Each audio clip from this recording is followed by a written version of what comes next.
Welcome, scoundrels, to Horror in the Hills. I am Bran, And I'm Lynne. and we're gonna discuss The Shining today. The movie in particular, because we just did our movie book comparison conversation thing. Still working on a title. I thought you came up with one. I don't know if cross contamination really works that well. I mean, it does, but does it actually convey the idea without it being explained?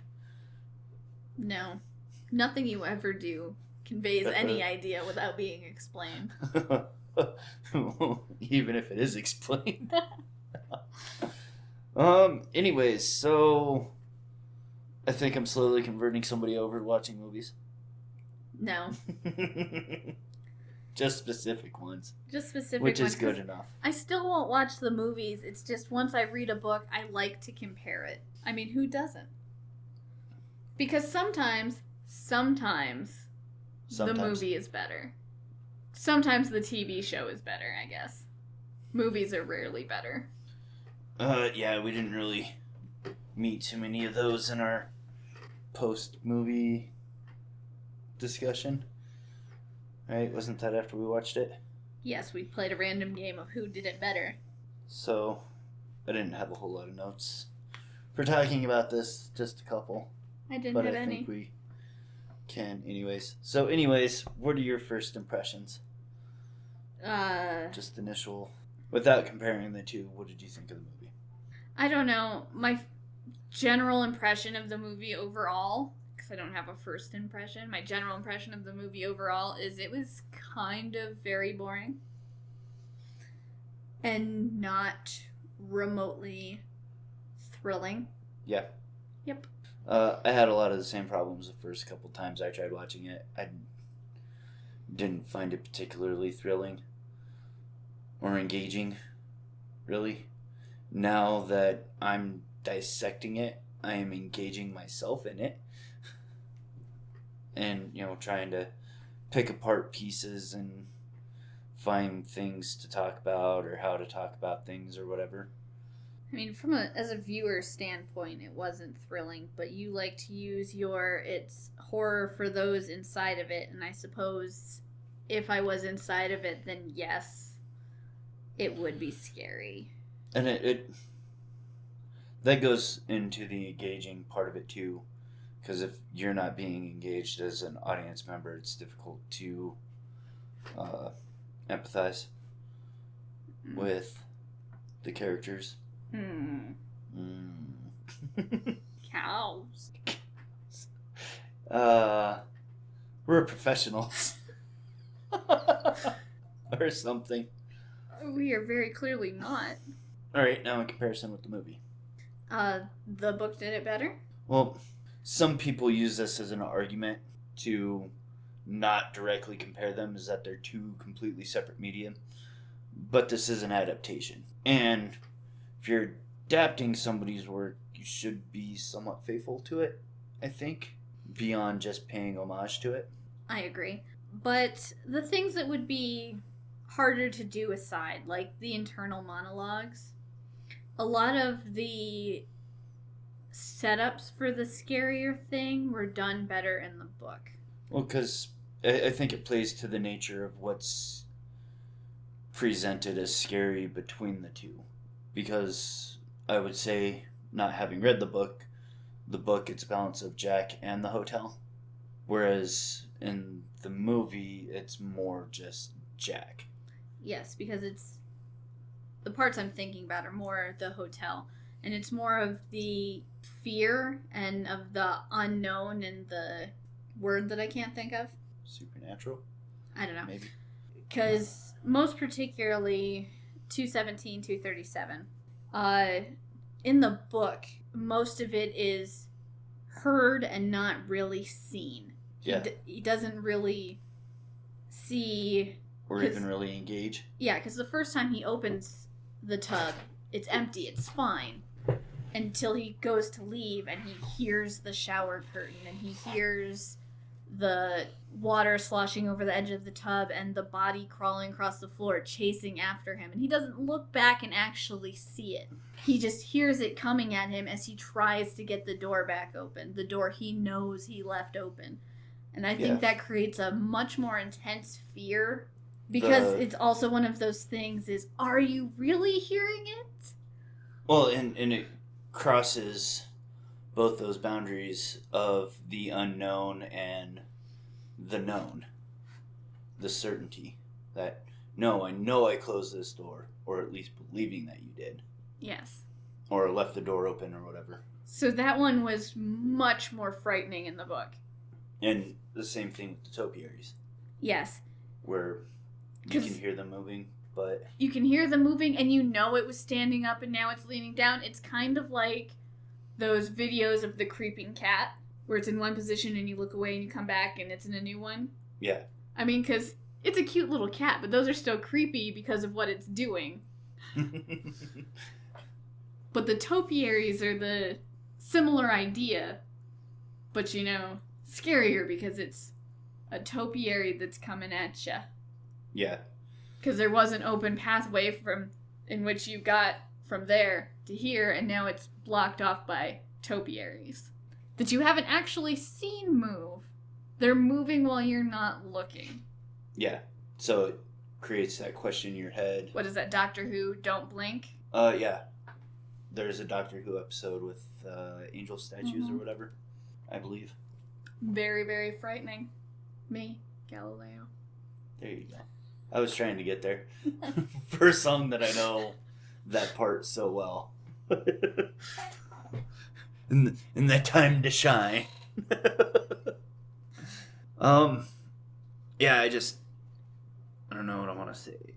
Because those are things that could have been done, I think, quite easily in the movie.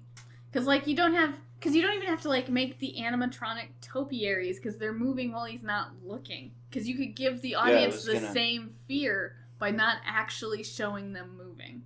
Yeah, because a lot of times when, or not a lot of times, but in some of the other podcasts I've listened to, when they talk about the book, they talk about them moving and how that could be difficult to do. And I imagine, Jurassic Park style topiary, Yeah. A Jurassic Park level topiary dinosaur that's chasing people around. But if it's it's moving when you're not looking. If it's something that's subtle, then, and especially since the movie already made such great use of sound, to have the sliding of the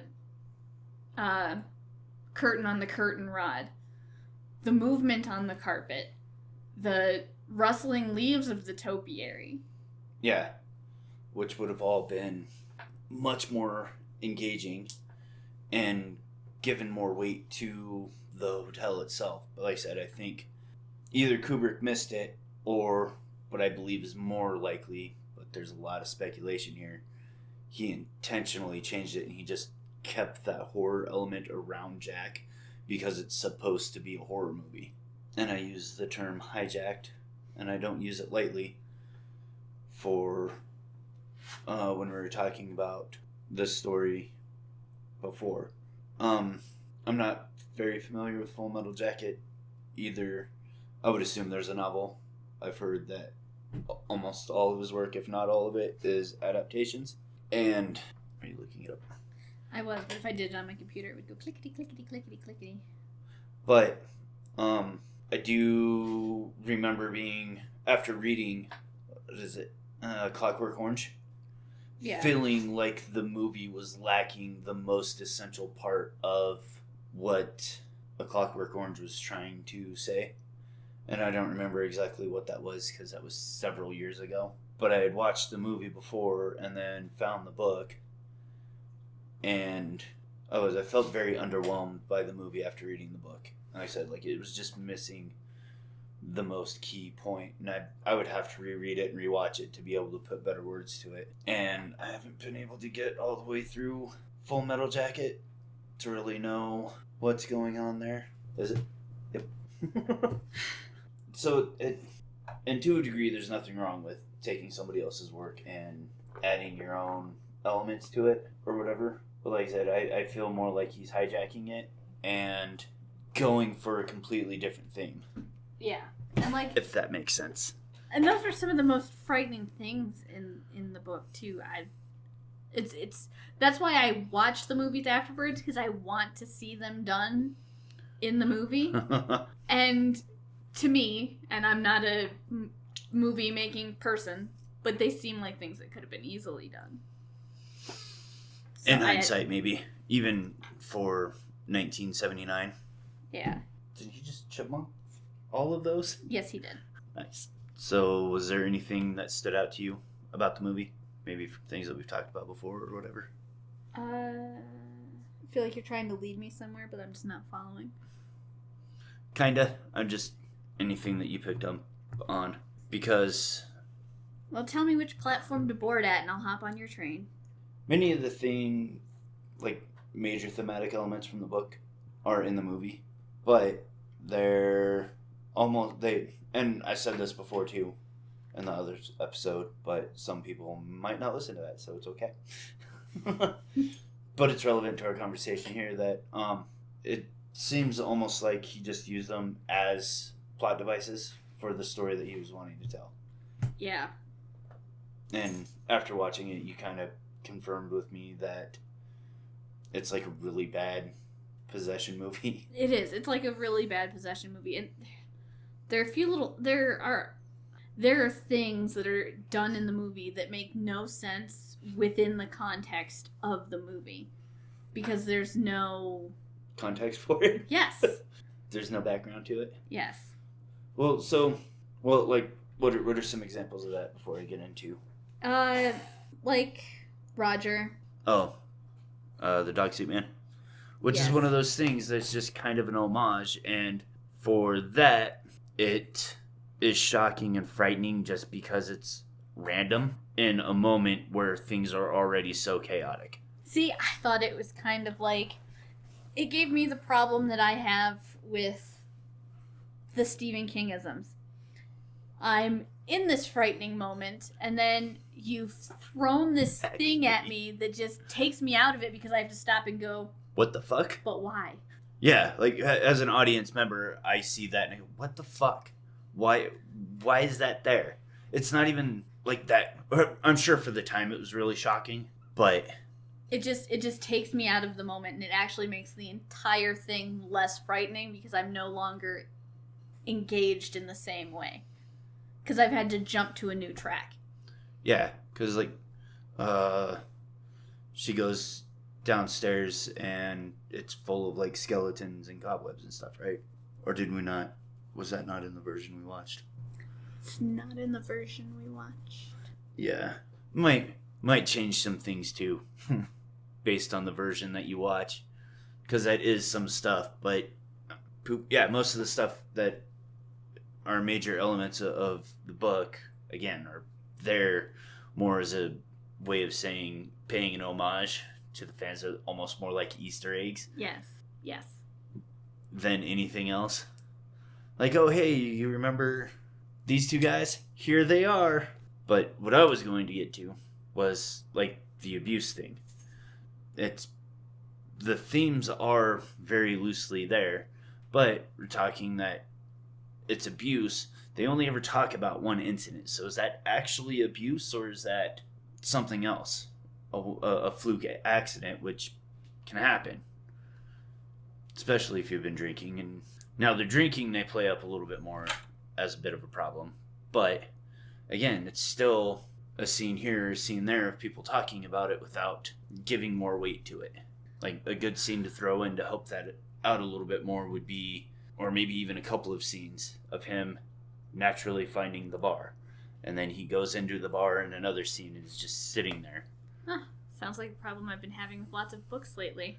Telling, not showing.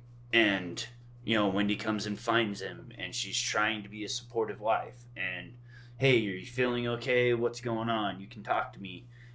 And he has a little bit of a blow-up at her. Not a full-blown blow-up, or that could be the blow-up scene. Instead of when he's clacking away and throws a fit and tears up his paper. I don't know which of those would actually be better in the end product. Maybe a little bit of both, but I see that would be a much better replacement than the breakfast scene, where he, sure, stupid woman. Yeah. Where he's very condescending, which he's very condescending to everybody except for Ullman, I would say. Yeah. He's not a likable man at all. No. And from some of the things I understand a little bit better from our last conversation, but another podcast that I started listening to specifically to listen to The Shining, because they talk very heavily about Stephen King properties. Yeah. He's a lot more aggressive about things in the book. Yes. But, it would be better and give a little bit more weight to show the struggle that he's going with fighting the alcoholism. What else? So, do we just want to get into my next bit? Please do. Because I'm going full into Stanley Kubrick used this as a means of criticizing American history and, in particular, our history with the tribal peoples of the lands. And you're going to try and drag me along into this conversation? Well, there's somebody to converse with, so it makes it a little bit easier to flesh some of these things out. Well, I'll kick and scream the entire way. But it really seems like that's what he was going for, and I'll make a good case for it. Because, like, we've already established everything that King was going for in the book is completely neglected and shifted over to something else. But Kubrick's a smart man, and he's got a voice, and he wants to say stuff. Which is fine. I do. That's why we're doing this. But I think Jack, being the white man, is the metaphor for the white man. Original and insightful, I know. And why do you think that? Well, I think it goes a little bit deeper. I think the hotel in this instance is the metaphor for manifest destiny. And that's actually what's possessing Jack as time goes on. Not just the hotel possessing him, because the purpose of the hotel in this is not to get Danny like it is in the book. Because, like I pointed out when we were talking about the book, most of his anger and rage is focused at Wendy. Yes. And not Danny. And, like, hardly any of it is until he's about to get away. And then he lets Wendy go and goes after Danny. Do you have any thoughts on what I'm proposing here? I mean, it might be. I know American history isn't exactly your strong point, so. No. I'm a European history kind of guy. But, I mean, I suppose I could see that. I mean, it's something you could certainly take from it. I see what you're saying. It is a reading. It's not like I'm pushing anything terribly original here. I'm making a statement that it is definitively that Kubrick is going for, with the unnecessary inclusion of it being built on an Indian burial ground. I thought that was just a trope. It is, but why include it if it's not in the source material? To give reason for the haunting and the possession. And that's what it was. It's a scaled down version of Rob Zombie's Halloween. Because that could be the other purpose of it. Because Zombies Halloween has that whole backstory, like almost half of the movie, or maybe more than half of the movie. Take your word for it. You've watched it. But it's following Michael Myers' descent into absolute madness. Again, I'll take your word for it. Just because I'm in the room doesn't mean I'm watching it. And it's been a while, I guess. Yes. But the people out there will know what I'm talking about. And I think, and that very well could be the purpose of that, is this very condensed version of here's the background of the hotel, because I can't understand that the hotel is just evil. Do you have paint water? Yes. He's not in that, though. He's such a sassy little bitch. But he listens. So it's that specific inclusion. Kubrick said himself in many interviews that the blood elevator thing is all the blood of the Indians that genocide, murder, and blah, blah, blah. Yeah. Just well, things like that. I mean, I can see better now your manifest destiny point, having this fabulous background information about interviews with people that you seem to have. I kind of need to. But again, the white man's burden comment, too, when he takes the drink. Because that's also the moment where Jack's giving in to the hotel.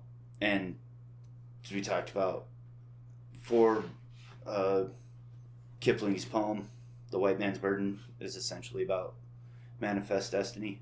Imperialism. And then, mind you, this is before that, but it's also after the scene where Jack has his blow up at Wendy.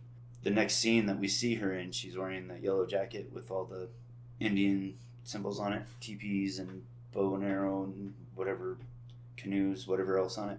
Yeah. I think it's implying that she's the Indians and thus the victim of the situation. I could see that, I suppose. So Wendy, in essence, becomes a metaphor for the native peoples. Yeah, I'm going to use all kinds of fun terms.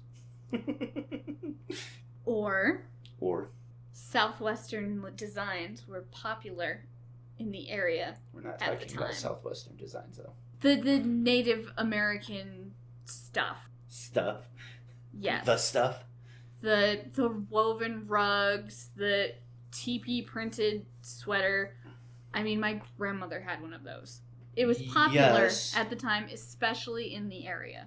Yes, I will grant you that, but we're not talking about real life. We're talking about a movie and metaphors. And it's, if you're trying to say that, he could have put her in any jacket. She's got tons of jackets. But to choose that specifically, Just trying to speak to the I people think- watching it. like when Danny's in the hallway playing with his trucks, he's wearing an Apollo 11 sweater, and in that moment, you could make the argument that he's trying to escape, but then he gets brought crashing back down by the hotel. Alternatively, just popular clothing I know. styles for the time. Because you dress your characters to fit into the time and place. Doesn't mean That that they you are can't still existing. make specific decisions. And we talked about the colors in the last episode of this previous episode, whatever. What? But no, I didn't notice anything specific about Danny's sweater at the end when the focus shifts from Wendy to him. But at that point, too, I think they're both kind of... He should have bashed his own face in. There's a blunt side of the axe, he could have. There's a freaky part in the book, too.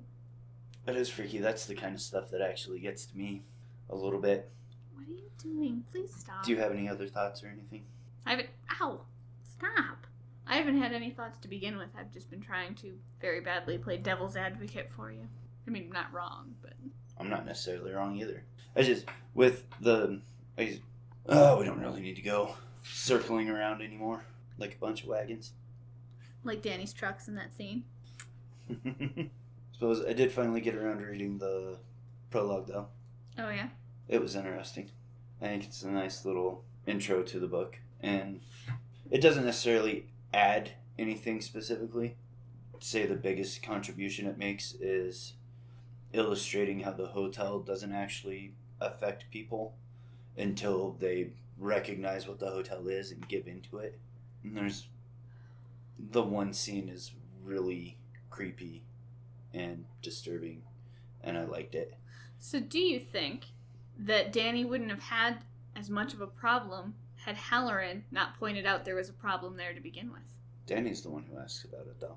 Danny asks about the bad things in the hotel because he'd already seen the twins or the girls. They're not twins, they're girls by then.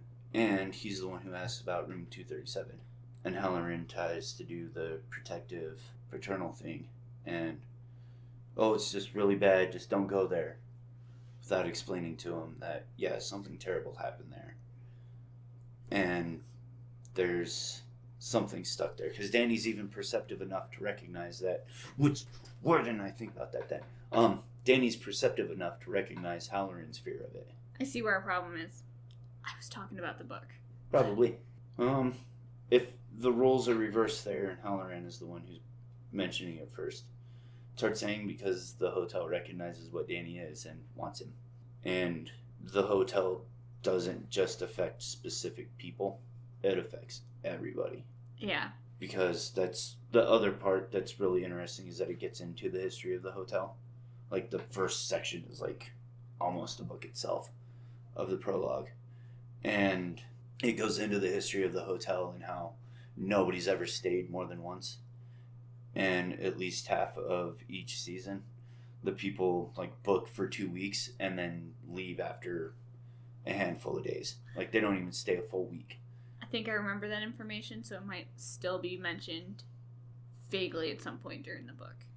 Possibly while he's going through the papers in the boiler room. That would make sense. That no one's stayed more than once. And everyone leaves early. And everyone leaves early, and they never give any answers. They just, like, they don't even respond to, is it Bob T? The original, the craftsman. Well, he didn't build it himself, but proprietor of the hotel. I cannot remember his name. Like, I can't remember it. I kept there were points where I was going to bring it up in our previous podcast, and I could not. I can't remember it either. This is so weird. I couldn't remember it, so I'm like, well, I guess I just won't make that point then. It was long enough, and I'm sure the point was unimportant anyway. Goodness. What, that cute little sneeze that guy did? Or the fact that this guy still has his claws in me for whatever reason. Because he rubs you. He does rough me. And his rub hurts. Oh my gosh. Oh my goodness. Hand me the book. You're sitting right next to it. I am not. You are. But we just got that copy. So? You're saying no one's name will be in it. Is it alright? You've got it? It is Bob T. Bob T is his name. Love the feel of this book. But they don't even respond to Bob T. They just brush past him and leave. And it's got a really interesting history because nothing explicitly is brought up about people dying necessarily except for Bob T's congressman friend. Yeah. Who chokes at the inaugural dinner party thing. Yes, the inaugural dinner party. And then he just goes through history of, nothing's ever really gone right. Oh, and his son dies before the hotel's even built. Yes. In the place of the topiaries.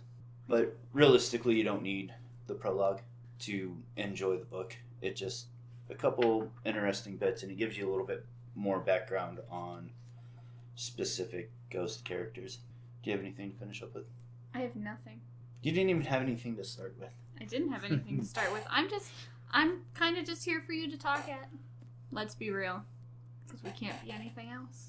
So, I presented another question to you out of recording space. Do you think people are influenced by reading the book and reading into the movie things? Because they're cross-contaminating?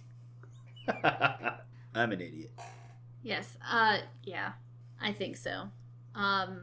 Because I've already got the book information. I can't not have it. I can't read the book and then go back and watch the movie like I haven't read the book and not have the context. Because I have it. I have the context. That was your other thing. Yeah, I think it is, and I don't know, it's hard to say. I missed that part of the conversation, or I don't remember it from the L Club, but a couple of them had read the book before watching the movie, and a couple of them hadn't read the book before watching the movie, and I forget what those guys said. I got distracted with something. Stupid being on the road. Because I think I would have found the movie worse had I not had something fill in the gaps. Yeah. And the knowledge mortar. I would feel comfortable enough saying that the movie does become more enjoyable for people after they read the book, or gain the knowledge from it somehow, listening to other people talk about it, reviews, podcasts, whatever it is that they're getting that information from. I think there's too many gaps in the film. Is it because even The Shining, the title of the frickin' story, is hardly even an issue in the movie. It's really just used as a device to bring Heller in there. So because it happens in the book. I think I said when you asked me this outside of podcast space, I said it's kind of like just an outline and nothing's really filled in from there. You get the basic salient facts, but you've got none of the connectors. Yeah. Like, why do these things matter? Why does it matter that Jack has this history? Because even, like, it's not even just with Danny in the book, it's other people. And one of It was one of the kind of Stephen King-isms from the book. There's a point where Wendy's talking to him or something, to Jack, and he's thinking about just mangling her breast. And it's things like that. Like, it goes deeper than just this one incident. And that's important stuff to have if, beyond, oh, this guy's just going crazy in this hotel. Yeah. It's a lot of violence inside of Jack that he just keeps. I think even during his interview with Ullman, he contemplates killing him in various ways. I mean, we've all thought that about somebody at some point. Oh, yeah. We've all got invisible rocket launchers on the front of our car. But this is just how Jack feels about just everybody. But it's... Because they're all against him. Yeah, Jack's just naturally like that, where, like, that situation for me, like, I liked this guy at first when he first started on our team. But as time went on, I started to see more and more how this guy was a big piece of crap. And how he abused things and made things so much worse for everybody else. And it just, that was the other thing. Your other purpose of watching it was to see if the additions to the movie helped fill in for things that we talked about being missing.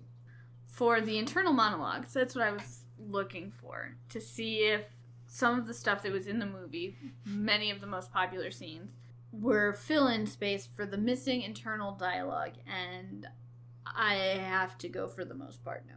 I don't think there's any connection at all with any of them. There's, at one point, Danny or Jack hear or think about the two little girls, and they say something in their internal monologues, so they must hear it, or they're imagining that's how the conversation went, and that's the only thing that could come close. There is the one scene that I think the girls take over for, it's probably Danny, you might be thinking of, when he's out at the playground or whatever, climbing around some stuff and sees a hand. You say, "Come play with us, Danny, forever, forever, forever." Oh, I forgot about that part in the book. That part was scary too. Yeah, that part sounds really scary. Can't wait to read it. But there's that, and that could just be a decision for budgetary reasons or whatever. Yeah. And, simplification. Instead of having to build this big thing and fill it with snow so that way Danny can dig and play around, it just give this to the girls and make it creepy in another way. Because that scene in the movie is kind of disturbing. It's one of the better ones. Anyways, I think we beat this horse enough. Several hours of us talking about it suggests that, yeah. Oh, geez. Yep. I was a little worried we weren't going to get a decent enough conversation out of it. Not the best not the best structured conversation, but our conversations never are. And I'm still trying to piece together my argument. In defense of us, our last couple conversations have been more tolerable conversations. If we do ramble a lot. If we do, but that's okay. We just like to wander in the weeds. There's your podcast title, Wander in the Weeds. We already have a title. We've already changed it once. Anyways, thank you for listening. Hit the comment section below, and if you've only ever watched the movie, tell us what you got out of it. Or if you watched the movie first, if reading the book changed your impression of the movie later on. I think that makes sense enough. Yeah, do that down in the comments below if you're on YouTube. Not really much way to do that in the reviews, but do that if you're listening on a podcast platform. Do. Do us a big favor. If you've gotten this far, you like what we're doing, find somebody else who you think will enjoy it and share it with them. We're still taking baby steps and trying to find all of our feet here, so it'll get better, I promise. Just take some time. Till next time, toodles.